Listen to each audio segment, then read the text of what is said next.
नमस्कार मित्रों। बेंगलुरु नगर विश्वविद्यालय के सेकेंड सेमेस्टर बीए पाठ्यक्रम में कविताओं को चयनित किया गया है।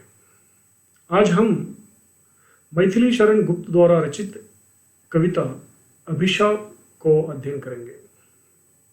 सबसे पहले कवि परिचय। मैथिली शरण गुप्त हिंदी साहित्यिक इतिहास में मैथिली शरण गुप्त का अमिट छाप है। अगर साहित्य में कोई गुप्त का नाम लेते हैं तो वो मैथिली शरण गुप्त ही होंगे। इन्हें राष्ट्रीय कवि के रूप में भी संबोधित किया जाता है। सबसे पहले कवि परिचय। इनका जन्म 3 अगस्त सन 1886 में हुआ था और इनका अंत होता है 12 दिसंबर 1964। जन्म स्थान चिरगांव, झांसी के पास, उत्तर प्रदेश में है। मैथिली शरण गुप्त के पिता का नाम सेठ रामचरण और माता का नाम श्रीमती काशीबाई था। पिता रामचरण निष्ठावान राम भक्त थे। इनके पिता कनकलता उपनाम से कविता किया करते थे। वो स्वयं कवि भी थे। मैथिली शरण गुप्त की प्रारंभिक शिक्षा चिरगांव यानी अपने जन्मस्थान में झांसी के राजकीय विद्यालय में हुई। इन्होंने घर पर ही संस्कृत, हिंदी तथा बांग्ला साहित्य का व्यापक अध्ययन किया।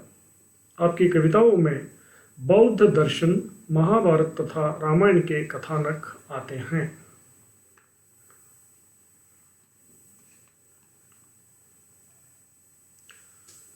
आपकी रचनाएं, इनके महाकाव्य हैं साकेत, खंड काव्य, कविता संग्रह, जयद्रथ वध, भारत भारती, पंचवटी, यशोधरा, द्वापर, सिद्धराज, नाहोश, अंजलि और अर्घ्य, अजित,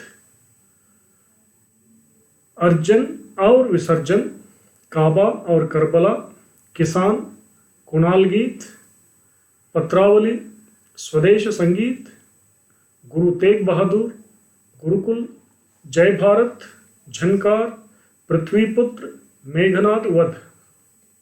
इनके नाटक रंग में भंग, राजा प्रजा, वन वैभव, विकटभट्ट, विरहिणी, व्रजांगना, वैतालिक, शक्ति, सैरंद्री, हिडंबा, हिंदू, अनुदित है इनके मेघनाद वध, वीरांगना, स्वप्न वासवदत्ता, रत्नावली, रुबाइयत, उमर खयाम। तो मित्रों, प्रस्तुत अभिशाप इनके शकुंतला काव्य संग्रह से लिया गया है। इसके बारे में थोड़ा सा पूर्व पीठिका आपको बताना है। तो शकुंतला का नाम आप जानते होंगे। महाकवि कालिदास द्वारा लिखित अभिज्ञान शाकुंतलम में वर्णित शकुंतला का ही यहाँ पे कवि ने अपनी रचना में की है। घटना है यहाँ पर कि शकुंतला कण्व महर्षि के यहाँ रहती है और उस समय दुर्वास मुनि वहाँ आए तो उनकी पहचान नहीं करती है और उनकी ओर देखती भी नहीं है। और वो मुनि बहुत क्रोध के लिए मशहूर थे। क्रोध से उनको शाप देते हैं और उनका शाप का ही जो फल है जिससे कि उनके पति दुष्यंत उनको भूल जाते हैं। यहाँ तक ये कथा आती है। शांति स्थान महान कण्व मुनि के पुण्य श्रमोद्यान में बाह्य ज्ञान विहीन लीन अति ही दुष्यंत के ध्यान में बैठी मौन शकुंतला सहज थी सौंदर्य से सोहती, मानो होकर चित्र में खचित सी चित्र को मोहती। यहाँ पे पहले आपको दुष्यंत के बारे में भी जानकारी देना आवश्यक मैं मानता हूँ। हस्तिनापुर के राजा थे दुष्यंत। जब वो आखेट के लिए जंगल में चले जाते हैं तो वहाँ पे कण्व मुनि के आश्रम के पास एक कन्या विचरण करती रहती है और वो उसके ऊपर इनका लक्ष्य पड़ता है तो उनसे आकृष्ट हो जाते हैं और यहाँ तक कि उनके साथ शारीरिक संबंध भी स्थापित करते हैं। और वो कहते हैं, गांधर्व विवाह करके उनका प्रणयन हो जाता है। कहते हैं वापस लौटने के बाद मैं आपको राजमर्यादा के साथ अपने राज्य में बुला ले जाऊंगा और निशानी के रूप में एक अंगूठी देकर वो चले जाते हैं। यहाँ तक शकुंतला का कण्व मुनि के आश्रम में अपने पति दुष्यंत की यादगार में दिन काटने का वर्णन है। वो मौन बैठती तो भी उसका सहज सौंदर्य मनमोहक था। किसी चित्र में खींची गई सुंदर चित्र साथ रखा तो शकुंतला उस चित्र से भी आकर्षक लगती है। यहाँ उपमा अलंकार प्रदर्शित है। ऐसे अद्भुत ध्यान के समय में विख्यात क्रोधी महा दुर्वासा मुनिवर्या धीर गति से दैवात पधारे वहां। तेजोवंत शरीर शुद्ध उनका अत्यंत ही कांत था। मार्तंडोपम वक्त्र मंडल तथा उद्दंड भी शांत था। जिस समय शकुंतला ध्यान मुद्रा में बैठी थी उसी समय दुर्वास मुनि वहां धीमी गति से दैवांश संभूत के रूप में प्रकट हो जाते हैं। उनका तेजोमय शरीर अत्यंत कांति युक्त था। उनकी बोलने की कला सुनने वालों को मंत्रमुग्ध कर देती थी, यानी प्रखर थी, साथ ही शांति फैलाने वाली भी। मैंने पहले कहा कि वो बहुत ही गुस्से के थे, शांत भी थे। अगर गुस्सा आता तो रौद्र अवतार भी उनका था, दुर्वास मुनि का। दीर्घश्मश्रु जटा समेत उनके थे केश सारे सित। होता था मुख दीप्तिमान उनसे यों सर्वदा शोभित। होके मुक्त नितांत मेघ गण से वर्षांत जो रवि पाता। रश्मि समूह संयुत सदा तेजोमयी है छवि। जिनके लंबे लंबे बाल और दाढ़ी शुभ्र श्वेत वर्ण के थे, जैसे ऋषि मुनि का दृश्य हम देखते हैं, जो उनके मुख के लिए सदा शोभायमान प्रतीत होते थे।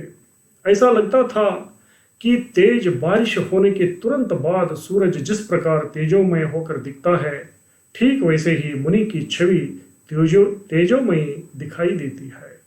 यहाँ पर रूपक अलंकार हम देखते हैं। होने से प्रिया प्रेम मुग्ध उसने आते न जाना उन्हें।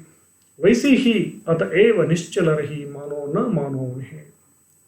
चिंता से जिसको न आप अपने देहादि का ज्ञान हो, क्या आश्चर्य न और का यदि उसे आते हुए ध्यान हो। इस प्रकार दुर्वास मुनि के आगमन के समय वह मुग्धा शकुंतला उसकी ओर ध्यान नहीं देती है, क्योंकि वो अपने आप उस दुष्यंत की चिंता में मग्न है और अपने देह और वस्त्र के प्रति भी कोई परवरिश नहीं है। इसमें कोई आश्चर्य की बात नहीं कि ऋषि के आगमन का उसे कोई ध्यान हो। आया जान उन्हें उसे पवन भी मानो जगाने लगी। खींचा वस्त्र अनेक बार उसने तो भी न बाला जगी। थी प्यारे पति के समीप वो तो कैसे भला जागती। तंद्रा निश्चल प्रेम की सहज ही बोलो कैसे त्यागती। वह जागृत हो जाती है, मानो हवा की झोंके उसके वस्त्र को अनेक बार खींचकर जगाई हो, फिर भी वो बाला जागती नहीं, क्योंकि वो अपने प्यारे पति के सामीप्य में मग्न हो गई है। इस समय कैसे जाग जाती। प्रेम की हल्की सी नींद में झूमने वाली कैसे सहन शक्ति को त्याग सकती। माना किंतु महापमान अपना जी में उन्होंने इसे। क्रोधाधिक्य विचार युक्त रखता संसार में है किसे। होते खिन्न कदापि वे न सहसा यों सोचते जो कहीं। होता है मन एक ही मनुज के दो चार होते नहीं। होते खिन्न कदापि वे न सहसा यों सोचते जो कहीं। होता है मन एक ही मनुज के दो चार होते नहीं। उसकी इस स्थिति को दुर्वास मुनि से सहा नहीं जाता है। इसको वे अपना महा अपमान समझते हैं, क्योंकि बड़े ऋषि है, उनको देखकर उनका स्वागत करना चाहिए था। उसके मन में ये बात आती है और गुस्सा बढ़ जाता है। कभी कहते हैं कि इस दुनिया में कोई क्रोधी विचार विवेक से कामयाब हुआ है क्या? क्रोध से कभी कामयाब नहीं हो पाते हैं। इस स्थिति में वो खिन्न होकर सोचती है कि मनुष्य के तो एक ही मन होता है, कोई दो चार मन नहीं होते। इस पद्यांश में अनुप्रास अलंकार हम देखते हैं। होके रुष्ट अतः अतीव मन में पाके वृथा ताप वे, कर्ण क्रूर कठोर खण्व रव से देने लगे शाप वे। दुर्वास मुनि बोले, शीघ्र पसार पानी अपना यों, रूक्ष वाणी निरी जो वाताहत मेघ से उपज की धारा धरा पई गिरी।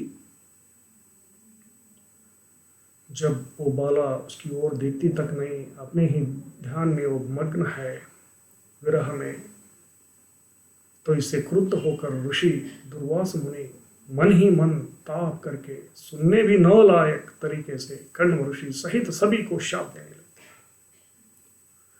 तुरंत बोल उठते हैं कि तुम्हें वर्ण करने वाले तुरंत ही भूल जाए। जिस तरह वातावरण में बादल तेज गति से बढ़ते और हवा के आघात से ठंडे होकर धरती पर धाराकार रूप में बरसता है, उसी प्रकार शाप दे देते हैं। पानी शब्द यानी हिंदुओं में विवाह की एक रस्म, जिसमें वो अपनी भावी पत्नी का हाथ पकड़कर उसे पत्नी के रूप में स्वीकार करता है।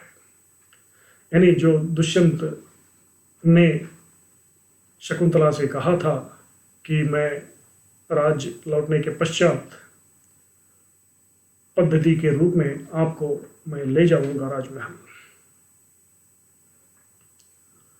चिंता में जिसकी निमग्न रह के देखा न तूने मुझे, स्वामी मैं तप का तथापि कुछ भी लेखा न तूने मुझे। आवेगा तब ध्यान ही न उसको, कोई कहे भी न क्यों। पीछे पूर्व कथा प्रमत्त जन को है यदा आती न जो। मुनि कहते हैं कि जिसकी यादों में खोकर तुमने मुझे देखा तक नहीं, प्रिय तुमने मेरी तपस्या का कोई मोल नहीं समझा। न ही भविष्य में तुम इस बात को समझ पाओगे, क्योंकि वर्तमान के नशे में भूत को कौन याद करता है।